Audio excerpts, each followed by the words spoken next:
मुझे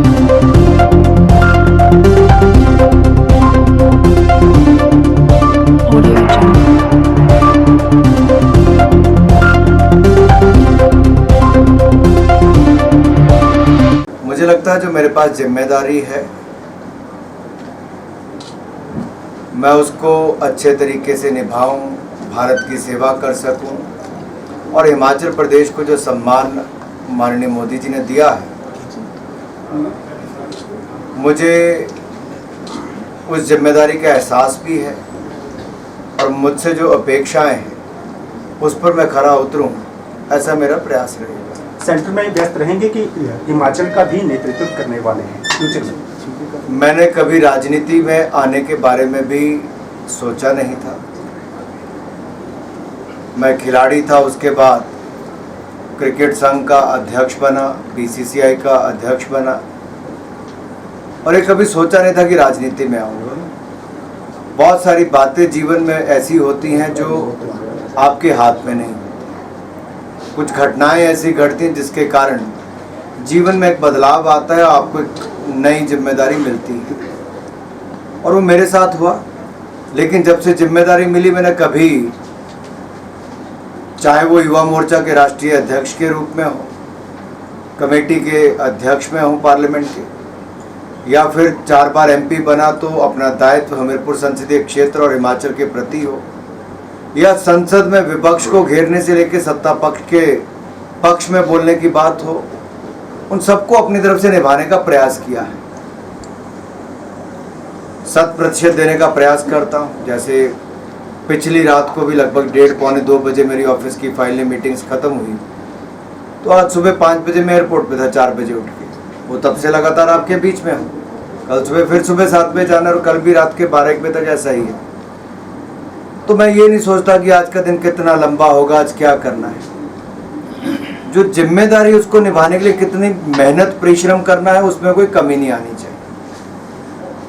जहाँ तक पद की बात है, पद से कुछ नहीं होता, कार्य करने से फर्क पड़ता है। आखिर आपके पास जो जिम्मेदारी है उस पर आपने न्याय किया कि नहीं किया, वो ज़्यादा महत्वपूर्ण है। तो क्योंकि ये आदरणीय मोदी जी ने ये जिम्मेदारी दी है और मुझे इसका एहसास है कि कुछ सोचकर दी होगी, तो उसको मैं बखूबी निभाना चाहता हूँ। उस दृष्टि क्या आप चाहते हैं कि मुख्यमंत्री के तौर पर धूमल जी दोबारा पारी खेलें? ये अनुराग ठाकुर के चाहने से नहीं होता है जी। भारतीय जनता पार्टी कार्यकर्ताओं की पार्टी है। धूमल जी एक निष्ठावान कार्यकर्ता, पिछले लगभग 5 दशक से, 50 साल का समय बहुत लंबा होता है राजनीति, और कोई एक उदाहरण आज तक ऐसा नहीं आया कि धूमल जी ने कभी पार्टी के खिलाफ जाके कभी कोई बात की। सदा पार्टी को आगे रखा, प्रदेश को आगे रखा, प्रदेश को आगे रखा। और मैं उनके स्वभाव को जानता हूँ जी, वो राजनीति में होकर भी एक साधु संत की तरह है और एक चुनाव हारने के बाद भी कार्यकर्ता के रूप में कैसे उस विधानसभा को पालना, वहाँ के लोगों की चिंता करना, मुझ जैसे युवा कार्यकर्ताओं को उनसे बहुत कुछ सीखने की ज़रूरत है। बहुत सारे लोग चुनाव हारते भी होंगे, वापस मुड़ के देखते भी नहीं। वो शायद इकलौते ऐसे होंगे जो उसके बाद भी 10-15 दिन के बाद पोलिंग बूथों की मीटिंग कर रहे थे। कोविड के टाइम पर भी सबके बीच में रहे। ये सामान्य बात नहीं है जी। और ये मैं कार्यकर्ता के नाते कह रहा हूँ, एक पुत्र के नाते नहीं कह रहा। वो क्या करना, उनको क्या नहीं करना, वो उनकी अपनी इतने बड़े कद के हैं कि उनको तय करना है क्या करना क्या नहीं करना। लेकिन मैं इतना ही कहूँगा, वो सदा कर्मठ कार्यकर्ता रहे, समर्पित रहे, पार्टी को 5 साल, एक बार नहीं 2-2 बार 5 साल पूर्ण सरकारें चलाने का काम भी किया। हिमाचल प्रदेश में सड़कों वाले मुख्यमंत्री, बिजली वाले मुख्यमंत्री, विकास वाले मुख्यमंत्री नाम से जाना भी गया। तो कहीं ना कहीं कमिटमेंट कीजिए। मिली जुली सरकार थी, स्वर्गीय पंडित सुखराम जी हम सबके बीच में नहीं रहे, लेकिन पहली सरकार तो गठबंधन की सरकार थी, बहुत आसान भी नहीं थी, लेकिन उस समय जो डिलीवर किया है, आज हम कार्बन न्यूट्रलिटी की बात करते हैं, एनवायरनमेंट की बात करते हैं, उस समय प्लास्टिक को बंद कर देना, उस समय हाइड्रो पावर प्रोजेक्ट चलाना, CFL के बल्ब लाकर बिजली बचाना, बहुत सारे कदम उस समय माता शबरी योजना लाके रसोई गैस के सिलेंडर देना, जब शायद देश में कोई कल्पना भी नहीं करता था, तब धूमल जी ने किया। तो आज अनुराग कैसे ये तय कर दे कि धूमल जी क्या करने वाले हैं? चंबा एस्पिरेशनल डिस्ट्रिक्ट है और आप केंद्र में हैं, तो चंबा के लिए कोई किसी राष्ट्रीय स्तर के या प्रदेश स्तर के प्रोजेक्ट की अभी तक कोई पैरवी की हो? किसने? आपने? मैं तो पूरे हिमाचल के लिए पैरवी करता हूँ, चंबा एक जिला नहीं। स्पेशल चंबा के लिए? जैसे ही मैं आया, मुझे हंसराज जी ने, नैयर जी ने, जियालाल जी ने, विक्रम जरयाल जी ने, सब ने, हमारे सांसद महोदय कपूर साहब ने, सब ने कहा कि देखिए आकांक्षी जिला है, यहाँ के युवाओं को खेलों की सुविधा मिले। मैंने कहा था एक, फिर मैंने कहा 2 इंडोर स्टेडियम कर देते, कहा नहीं बहुत लंबा इलाका है तो कम से कम 5 कीजिए। तो मैंने कोई किंतु परंतु नहीं की, क्योंकि चंबा के युवाओं को अपनी प्रतिभा को दिखाने में कहीं कोई कमी ना रहे, इसके लिए हमने इसलिए 5 कहे। 50 जिम देना भी कोई छोटी बात नहीं थी। पहली बार कहीं पे इकट्ठी 5 इंडोर और 50 जिम की घोषणा हुई होगी तो चंबा में हुई है जी। इसीलिए क्योंकि प्रधानमंत्री मोदी जी की सोच है कि आकांक्षी जिलों में एक एक सेक्टर को पकड़ के आगे बढ़ाना है, और जैसे हमारे विकसित राज्य या विकसित जिला हैं उनके मुकाबले में लाके खड़ा करना। सर आपने इंडोर स्टेडियम दिया, स्वागत है इसका, पर चंबा में कोई भी कोच नहीं, किसी भी गेम का कोच नहीं है। जब सुविधा होगी तो साथ में कोच भी होंगे। जैसे मैं खेल मंत्री बना, अब तक 450 कोचेस की हमने नियुक्ति की है। कोविड के टाइम मात्र 6-8 महीनों में करके दिखाए, आगे और कर रहे हैं। इसी तरह इसके अलावा खेलो इंडिया सेंटर जो हम बना रहे हैं कि कोई पूर्व खिलाड़ी अगर किसी खेल में प्रशिक्षण देना चाहता है तो 5 लाख रुपया साल का हम उनको देंगे। तो सोचिए किसी पूर्व खिलाड़ी को 5 लाख रुपया साल का मिल रहा है तो लगभग 40,000 रुपये प्रति माह उसको मिल रहा है। अपने जिले में रह के प्रशिक्षण दे सकते हैं, खिलाड़ियों को तराश सकते हैं। आज जब मैं चंबा के चौगान में था तो एक कमांडो साहब थे, वो बॉक्सिंग सिखा रहे थे, तो उन्होंने मुझे अनुरोध किया कि आइए बॉक्सिंग के खिलाड़ियों से मिलिए। मुझे जानकर खुशी हुई कि फौज से रिटायर होकर आकर वापस कंट्रीब्यूशन दें, तो वो चाहें अगर वो क्वालिफाई करते हैं तो वो भी अपनी एकेडमी खोल सकते हैं।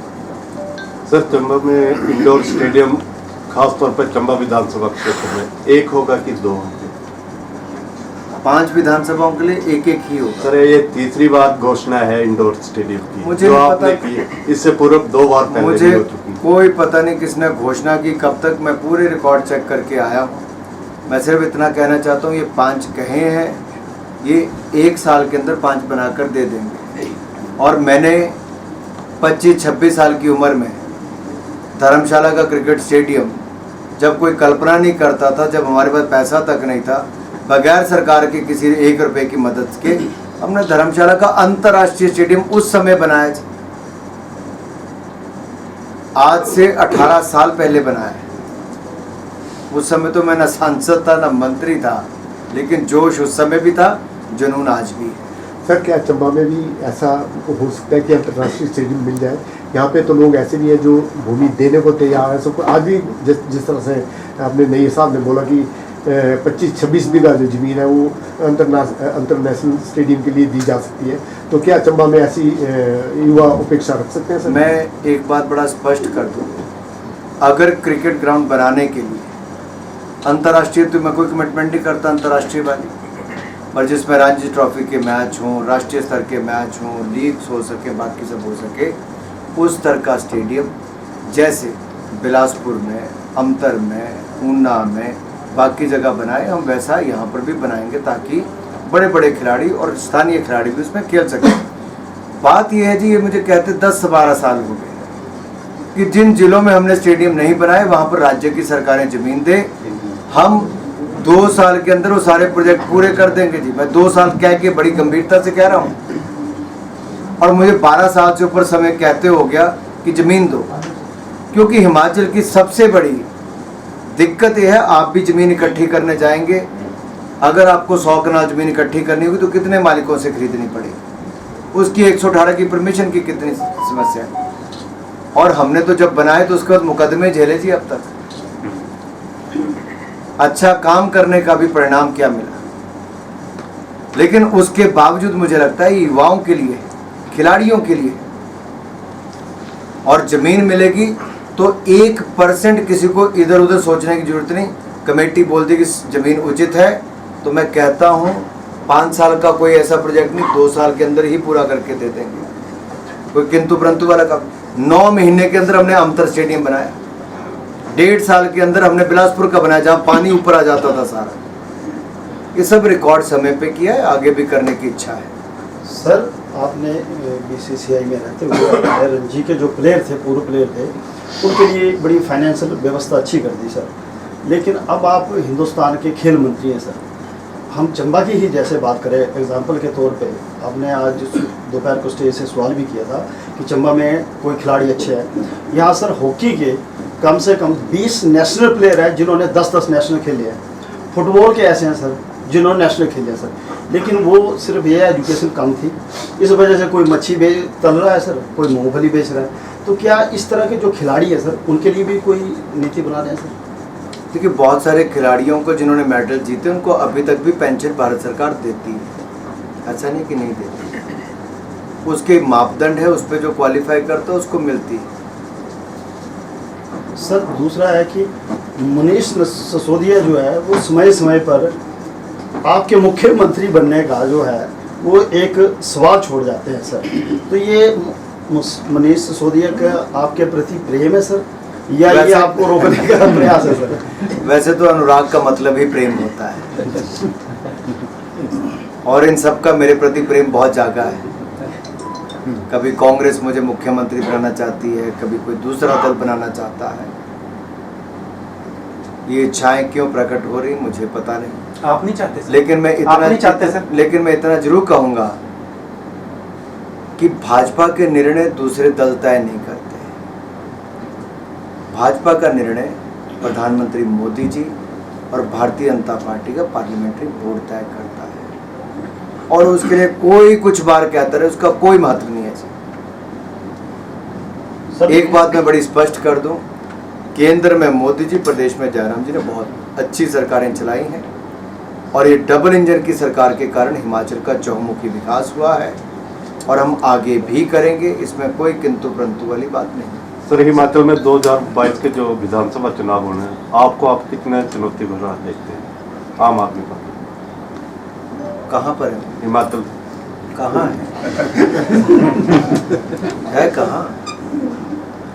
सर मंडी में इतनी बड़ी रैली की उन्होंने, है ना जी, और शिमला में रैली की थी, तो फिर कहीं ना कहीं तो है सर।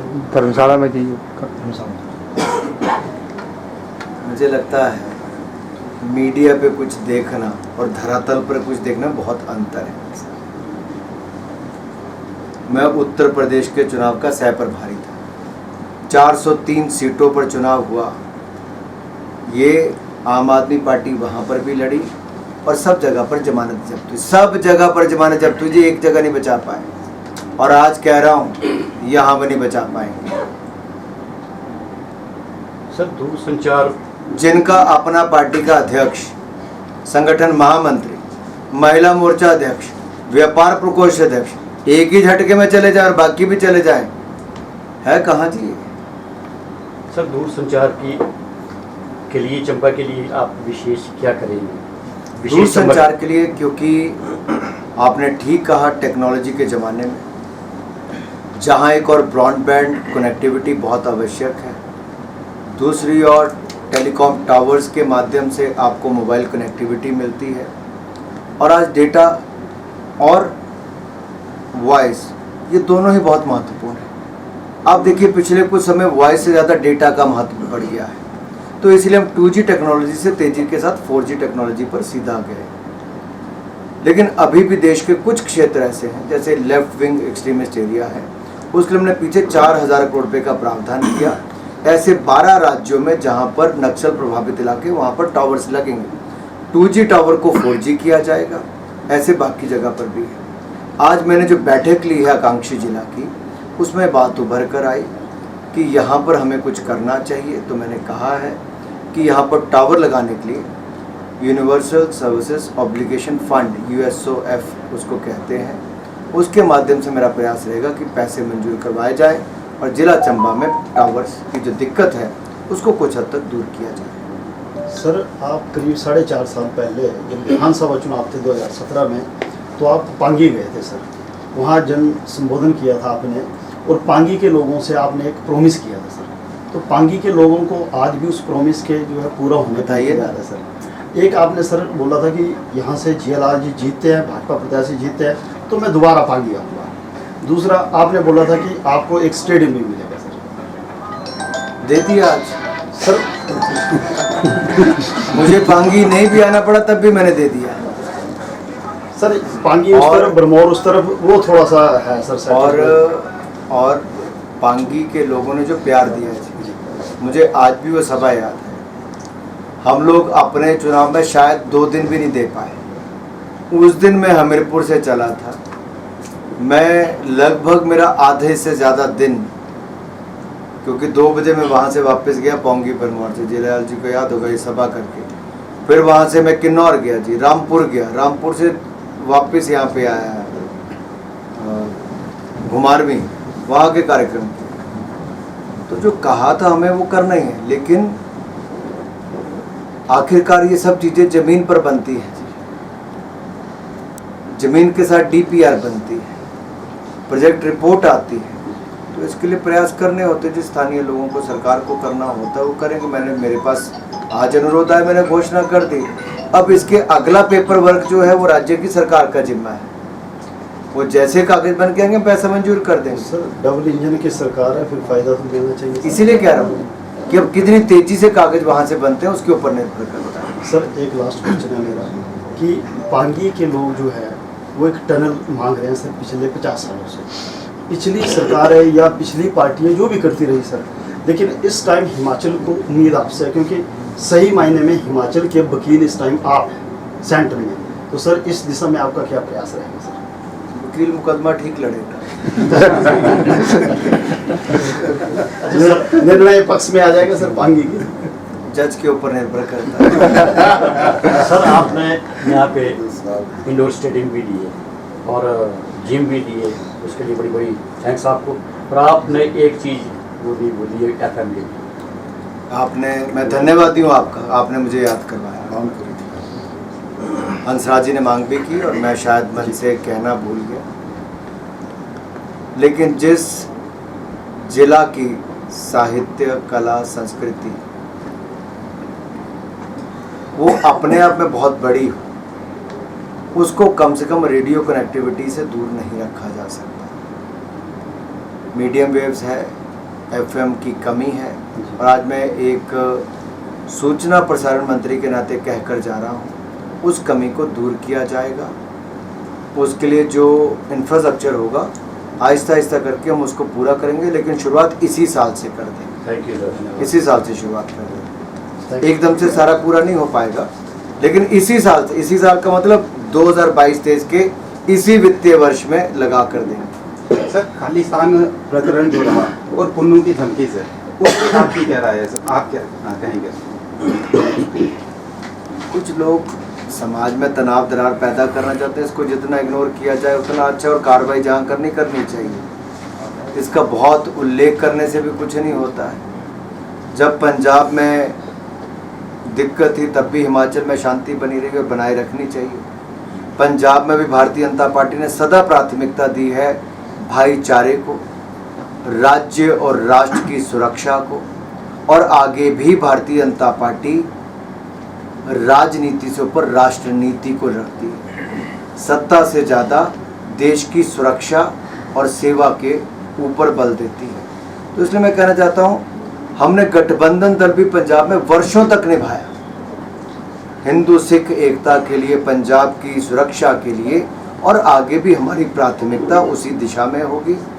चुनाव आते हैं जाते, सरकारें बनती चले जाती है, लेकिन देश और देशवासियों की सुरक्षा सबसे महत्वपूर्ण है। Sir medical college central government की देन है, आपने अपने अभिवादन में भी कहा, मगर चंबा जिला का दुर्भाग्य है, यहाँ पे जो डॉक्टरों की विशेषज्ञों की कमी चल रही है। हाल ही में राज्य गवर्नमेंट ने 40 डॉक्टर भेजे आनंद फानन में। जब सेंट्रल गवर्नमेंट का विजिट हो गया उसके बाद वो डॉक्टर वापस बुला लिए गए। आप हमारा हिमाचल का नेतृत्व करते हैं और सेंटर में बैठे हैं, तो इस अभाव को दूर करने के लिए क्या कहते हैं? देखिए, जब मैं आ रहा था शायद आप में से कोई बाहर उस समय नहीं था। मैं जब गली में भी आया मैं गाड़ी से उतर गया जी, क्योंकि 4 लोग खड़े थे, मैं उनको जानता नहीं था। मुझे लगा स्टूडेंट्स है, वाइट कलर का कोट पर एप्रन पर पकड़ रखा है, मुझे लगा डॉक्टर्स है। मैं अपनी गाड़ी से उतरा, मैं उनके पास गया, वो मेरे पास नहीं आए जी। मैंने पूछा मुझे लगता है कि आप मेडिकल स्टूडेंट्स। उन्होंने कहा सर हम तो आपसे मिलने आ रहे थे। उनके आने से पहले मैं उनके पास गया, उनकी बात मैंने सुनी और उनकी चिंता बिल्कुल सही है जी। जो बच्चे नीट का टेस्ट पास करके किसी मेडिकल कॉलेज के लिए क्वालिफाई करते हैं, आखिरकार ये केवल उनके बच्चों के भविष्य की बात नहीं, हम उनको शिक्षा और किस तरह की स्किल्स और ट्रेनिंग दे रहे हैं ताकि वो भविष्य में लाखों लोगों का इलाज करेंगे। ये उनके इन वर्षों के ऊपर बहुत महत्व रखता है और मैंने उनको वायदा किया है कि मैं वापस आकर राज्य की सरकार के साथ भी और केंद्र सरकार के जो हमारे स्वास्थ्य मंत्री मनसुख भाई मांडविया जी, उनसे मैं इस विषय पे बात करने वाला हूँ। और कल सुबह, इसीलिए मैं कल सुबह 7:30 बजे या 8 बजे तक मेडिकल कॉलेज का निरीक्षण करने भी जा रहा हूँ।